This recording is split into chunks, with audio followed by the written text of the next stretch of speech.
Rumor has it the only people still rooting for the Kansas City Chiefs are Chiefs fans, Taylor Swift fans, and Roger Goodell. But here's something everyone can root for. Perfectly seasoned, Kansas City-style smoked pulled pork. So in honor of my hometown team going for their third Super Bowl title in a row, I'm bringing you not one, not two, but 3 incredible pulled pork recipes guaranteed to make you the MVP of your game day watch party. And even if your team didn't make it to the big game, these recipes will still have you feeling like a champion. So let's go. It all starts with the star of the show, this 8-pound pork butt that I picked up from my local grocery store. Despite its name, pork butt actually comes from the upper part of the pig's shoulder, and thanks to its rich marbling and intramuscular fat, it's the perfect cut for tender, juicy pulled pork.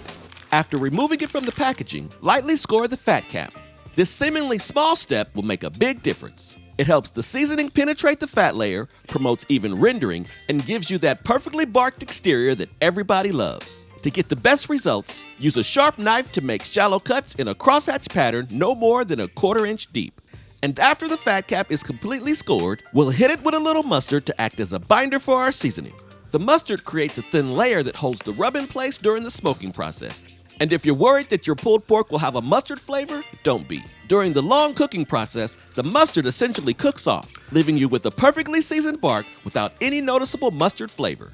Be sure to coat all sides evenly. And once it's nice and coated, we're going to generously season it with Joe's Kansas City Big Meat Seasoning. This is a blend specifically designed for large cuts of meat.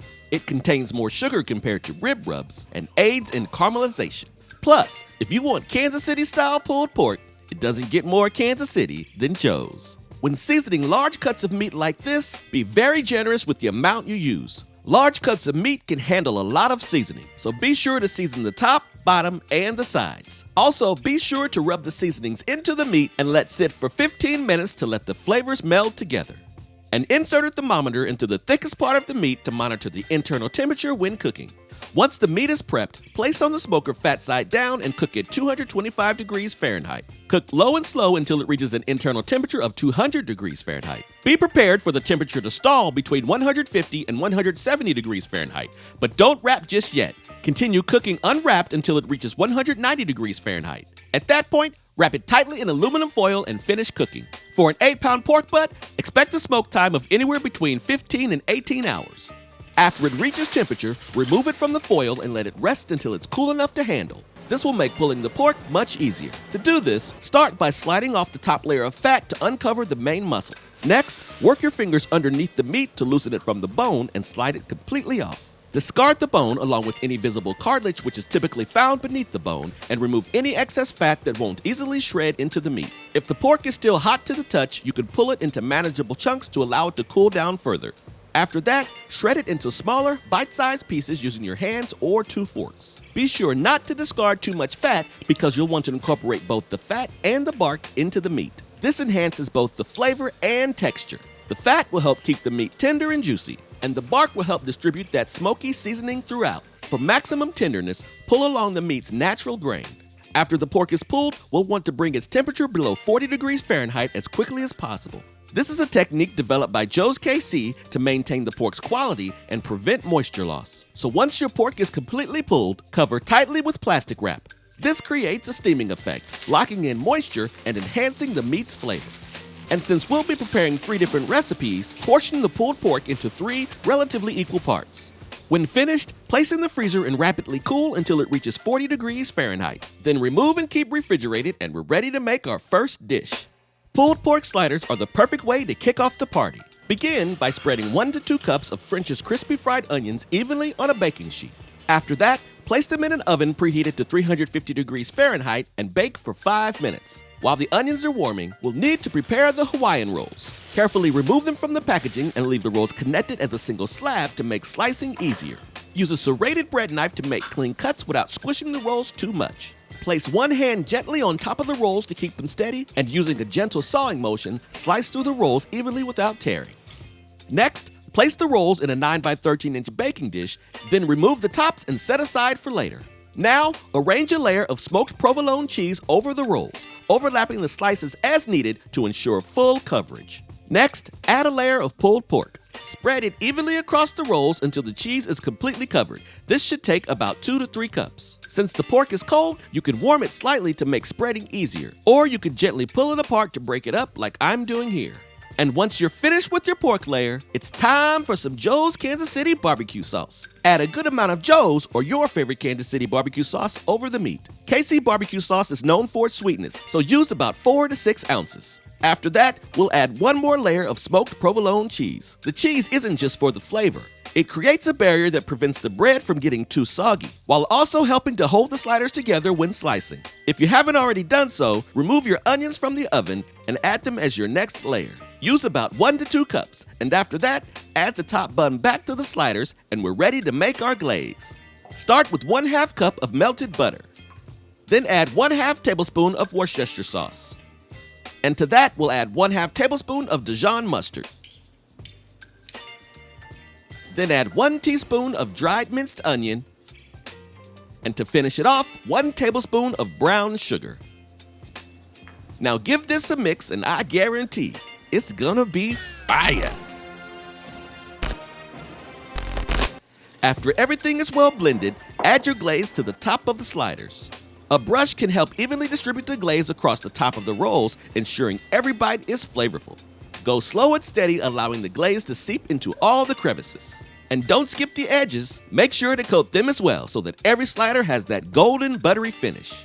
And after your sliders are well glazed, cover them tightly with aluminum foil. This will prevent the sliders from drying out and keep the pork moist. Once they're tightly covered, place them in the oven and let them bake for 15 minutes. Then uncover and bake for an additional 5 minutes or until the tops are crispy and golden brown. Now remove them from the oven and immediately slice them into individual sandwiches. Drizzle the tops with barbecue sauce and your pulled pork sliders are ready to serve. Pulled pork nachos are the ultimate way to keep the party going. To make this simple dish, start by spreading tortilla chips evenly on a baking dish. It doesn't matter the brand, just make sure the chips are restaurant style or sturdy enough to hold the toppings without breaking. Once they're nice and spread out, add a layer of your Kansas City style pulled pork over the top. The amount may vary depending on the size of your baking dish, but aim for even coverage so that every chip gets a taste of that smoky goodness. And since it's chilled, you may need to gently pull it apart to break it into bite-sized pieces. Once you're satisfied with the amount of pulled pork, add a touch of shredded cheddar cheese. Again, the amount may vary, so just add to taste. Since we'll be adding a bit of nacho cheese later, I'll go easy on the cheddar cheese. We'll heat this up to allow the flavors to meld together. But before we do, drizzle with Joe's Kansas City Original Barbecue Sauce. This'll give it a little extra depth of flavor. And after that, place it in an oven that's been preheated to 375 degrees Fahrenheit and bake for 10 minutes. At this point, we're slowly toasting the chips and reheating the meat. So once the cheese starts to melt, remove it from the oven, then add jalapeno peppers that fit your preferred level of heat. I'm using sliced jalapeno peppers with medium heat, which gives just the right amount of spice without overpowering the flavors. To finish it off, drizzle with Joe's KC barbecue sauce, followed by some warm nacho cheese, and finally with a touch of sour cream. And your pulled pork nachos are game day ready. Pulled pork and puff pastries make the perfect appetizer, and it's super simple to make when you start with these puff pastry sheets. First, preheat your oven to 400 degrees Fahrenheit. Now add a touch of flour to your work area, then cut your pastry sheet into squares. You'll be able to get 9 squares out of 1 sheet. Set them aside, then mix equal parts barbecue sauce and pulled pork. Now go ahead and give it a mix until everything is well blended. And as always, you can find ingredients and exact amounts to the recipes in this video in the description below. And once everything is well mixed, start assembling the appetizers by placing a small amount of pulled pork on top of each pastry, followed by a sprinkle of cheddar cheese. Then fold the pastry over to seal in the goodness. Try not to overfill. Use just enough pulled pork and cheese to avoid overstuffing, which can cause the pastry to tear or not seal properly. It might seem a little difficult at first, but once you do a few, you'll get the hang of it. Once the pastries are filled, transfer to a baking sheet lined with parchment paper, then mix up a simple egg wash to give them that golden crispy finish. Making an egg wash is super simple. Mix 1 well-beaten egg with 1 tablespoon of water until well blended. After that, lightly brush the egg wash over each pastry. Brushing the pastries with an egg wash does more than just give them a golden finish. It also helps to seal in the edges of the pastry and keep it all together. After each pastry has been hit with the egg wash, place it in the oven and bake for 15 to 18 minutes. As the pastries cook, they'll begin to puff up and turn golden brown.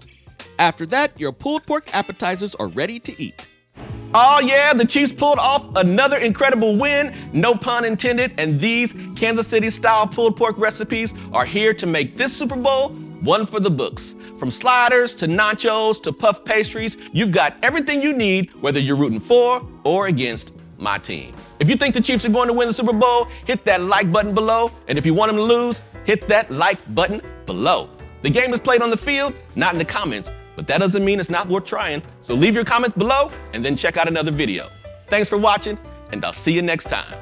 How about those Chiefs?